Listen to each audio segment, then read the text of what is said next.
Guys, magandang gabi.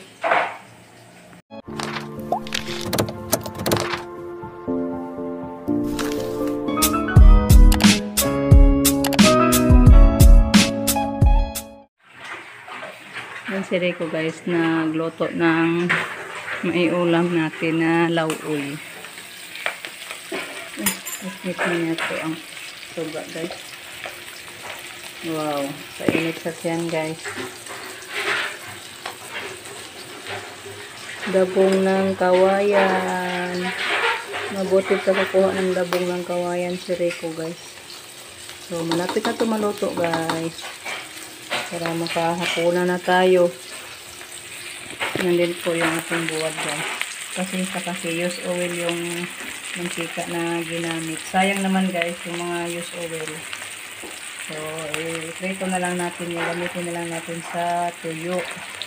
Para hindi masayang yung mga used oil guys.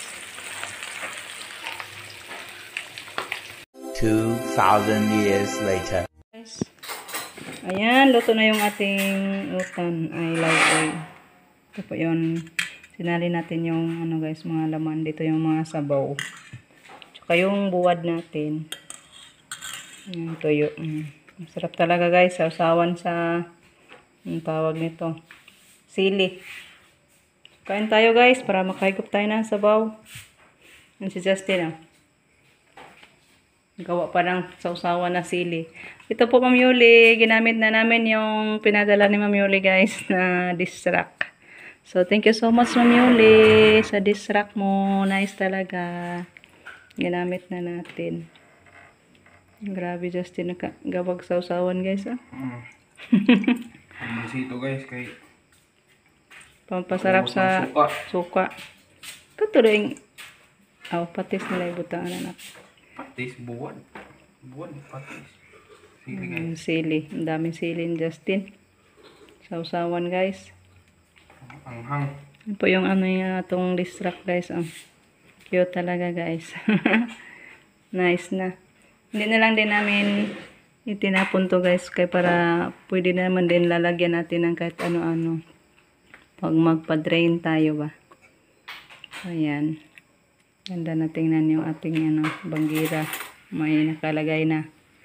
Thank you so much po Ma'am Yuli sa ating dish rack pala. Isa raman guys. So ayan guys, tapos na tayo ng hapunan. Thank you so much po sa grasya at nabusog tayo sa lauoy ni Ricong dabong ng kawayan guys. Nainitan siya datong tiyan. So, sorry po talaga sa walang upload kahapon. Kasi nagmamadali na tayo sa ating trabaho guys. Last day na kahapon sa ating trabaho sana. Kaso hindi pa din tayo natapos kasi buhat ng naka-absent tayo ng 3 days. Siguro kung hindi pa ako naka-absent 3 days guys nung nagpatanim tayo. Natapos ko na yon yung trabaho natin sa pag-census. Kaso na late yung gamay guys kay sa palaya natin, pero it's okay lang. Siguro bukas matapos na yung natin census guys, kung hoping na may mga tao lang yung mga bahay. Kasi yung nakaproblema guys, yung napaka matagal is yung mga bahay na walang tao, balik-balikan natin guys.